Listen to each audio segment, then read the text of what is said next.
Nellore rural నియోజకవర్గ పరిధిలోని 21వ డివిజన్ కృష్ణ మందిరం దగ్గర 7 లక్షల రూపాయలతో నిర్మించిన ఆర్వో వాటర్ ప్లాంట్ ను నెల్లూరు రూరల్ ఎమ్మెల్యే కోటమిరెడ్డి శ్రీధర్ రెడ్డి మరియు టీడీపీ రాష్ట్ర అధికార ప్రతినిధి కోటమిరెడ్డి గిరిధర్ రెడ్డితో కలిసి ప్రారంభించారు.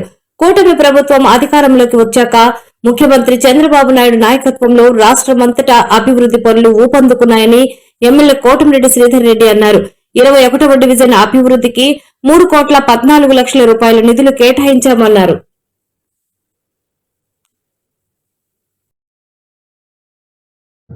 పార్లమెంట్ సభ్యులుగా ఉన్నప్పుడు ఆదాల ప్రభాకర్ రెడ్డి గారి ఎంపీ గ్రాంట్ కింద విడుదల కావడం జరిగింది. దాన్ని ఇప్పుడు పూర్తి చేసి ఎక్కడా కూడా గత ప్రభుత్వాల్లో ఏదైనా శాంక్షన్లు జరిగి ఉంటే మేము అధికారంలోకి వచ్చిన తర్వాత ఆ ప్రభుత్వాలు శాంక్షన్ చేశాయని వాటిని ఆపే ఆలోచన మాది కాదు. అంతిమంగా ప్రజలకు మేలు చేయాల్సినటువంటి అవసరం ఉంది కాబట్టి ఎక్కడికక్కడ తెలుగుదేశం పార్టీ కూటమి అధికారంలోకి వచ్చిన తర్వాత చంద్రబాబు నాయుడు గారు ముఖ్యమంత్రిగా ఈ యొక్క ఆంధ్ర రాష్ట్రంలో అభివృద్ధి పనులని రాష్ట్రం అంతా కూడా వేగంగా జరుగుతున్న పరిణామ క్రమంలో భాగంగా నెల్లూరు రూరల్ నియోజకవర్గంలో కూడా ముఖ్యమంత్రి చంద్రబాబు నాయుడు గారి ఆశీస్సులతో, ఉప ముఖ్యమంత్రి పవన్ కళ్యాణ్ గారి ఆశీస్సులతో, యువనేత నారా లోకేష్ గారి ఆశీస్సులతో, జిల్లాలో ఉన్న ఇద్దరు మంత్రులు పొంగూరు నారాయణ గారు, ఆనవ రామనారాయణ రెడ్డి గారు, అదేవిధంగా పార్లమెంట్ సభ్యులు వేమిరెడ్డి ప్రభాకర్ రెడ్డి గారు, అదేవిధంగా శాసనమండలి సభ్యులు జిల్లా తెలుగుదేశం పార్టీ అధ్యక్షులు వేదా రవిచంద్ర గారు, మరో పార్లమెంట్ సభ్యులు వేదా వస్తాంరావు గారి అధికారుల సహాయ సహకారాలతో నెల్లూరు రూరల్ నియోజకవర్గంలో ఒక ఉద్యమం లాగా, ఒక జాతర లాగా ఈ పనులు సాగుతుంది. ఈ యొక్క డివిజన్ లో ఈరోజు ప్రారంభించుకుంది 7 లక్షల రూపాయలు ఆనాటి పార్లమెంట్ సభ్యులు ఆదాల ప్రభాకర్ రెడ్డి గారి ఎంపీ నిధులు. దాన్ని ఇప్పుడు పూర్తి చేసి ప్రజలకు అందుబాటులో తెచ్చాం. ఈ సందర్భంగా దీనికోసం 7 లక్షల రూపాయలు నిధులు కేటాయించిన దానికి మాజీ పార్లమెంట్ సభ్యులు ఆదాల ప్రభాకర్ రెడ్డి గారు వారు ఎంపీగా ఉన్నప్పుడు ఎంపీ గ్రాంట్ కింద 7 లక్షల రూపాయలు శాంక్షన్ చేసిన దానికి ఈ ప్రాంత ప్రజల పక్షాన మాజీ పార్లమెంట్ సభ్యులు ఆదాల ప్రభాకర్ రెడ్డి కొత్తగా టెండర్ వర్క్స్ కాదు కానీ మొత్తం 61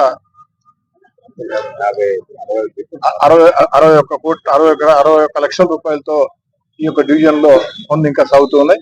ఇవే కాకుండా రాబోయే రోజుల్లో ఇంకా మరింత ఎక్కువగా అభివృద్ధి పనుల కోసం నిధులు కేటాయిస్తామని, అతి త్వరలోనే గతంలో ఏదైతే 339 పనులు ఒకే రోజు ఒకే సమయానికి ఎక్కడికక్కడ ప్రజల చేత శంకుస్థాపనలు చేయించి చెప్పిన తేదీకి పూర్తి చేసి అందించాము.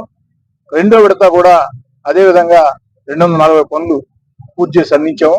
మరోసారి కూడా అలాంటి అభివృద్ధి పనుల జాతరకి అతి త్వరలోనే శ్రీకారం చుట్టబోతున్నామని తెలియజేస్తూ ఇంతటి అభివృద్ధి కార్యక్రమాలకి అవకాశం కల్పిస్తున్నటువంటి నారా చంద్రబాబు నాయుడు గారికి నెల్లూరు రూరల్ నియోజకవర్గ ప్రజల పక్షాన ప్రత్యేకంగా ధన్యవాదాలు తెలియజేసుకుంటూ, మా ఆలోచన ఒకటే, మా ఆకాంక్ష ఒకటే.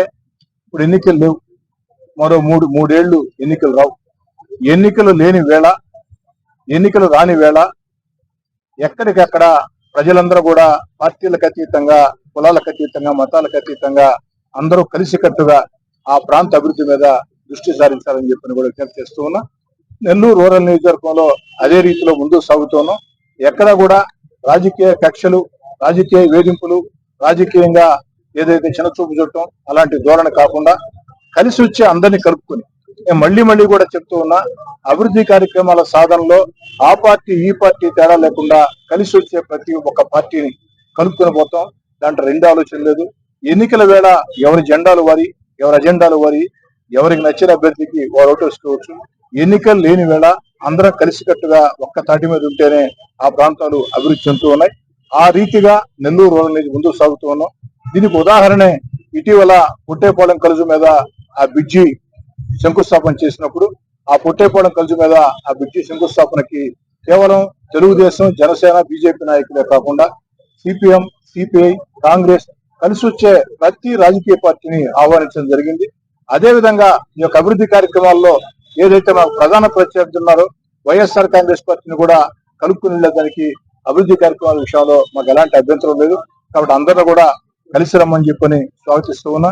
మరోసారి ఈ యొక్క ప్రాంత అభివృద్ధి కోసం అధికంగా నిధులు కేటాయిస్తే దగ్గర ఉండి ఆ పనులు మొత్తం కూడా పర్యవేక్షించి ప్రజలను భాగస్వాములు చేసినటువంటి స్థానిక నాయకులందరికీ, క్లస్టర్ ఇన్ఛార్జి కానీ, కో క్లస్టర్ ఇన్ఛార్జి కానీ, డివిజన్ అధ్యక్షుడికి కానీ అందరికీ, అదేవిధంగా తెలుగుదేశం పార్టీకి అన్ని రకాల సహకరిస్తున్నటువంటి జనసేన, బీజేపీ ఆ యొక్క నాయకులకు కానీ అందరికీ ప్రత్యేకంగా ధన్యవాదాలు తెలియజేసుకుంటూ ఈ రోజు ఈ ప్రాంతంలో ఈ యొక్క వాటర్ ప్లాంట్ 7 లక్షల రూపాయల నిధులు పార్లమెంట్ సభ్యుడిగా ఉన్నప్పుడు నిధులు కేటాయించేదానికి ఆనాటి పార్లమెంట్ సభ్యుడు ఆదాల ప్రభాకర్ రెడ్డి గారికి మరోసారి ప్రత్యేక ధన్యవాదాలు. ప్రభాకర్ రెడ్డి గారు పార్లమెంట్ సభ్యులుగా ఉన్నప్పుడు ఆదాల ప్రభాకర్ రెడ్డి గారి ఎంపీ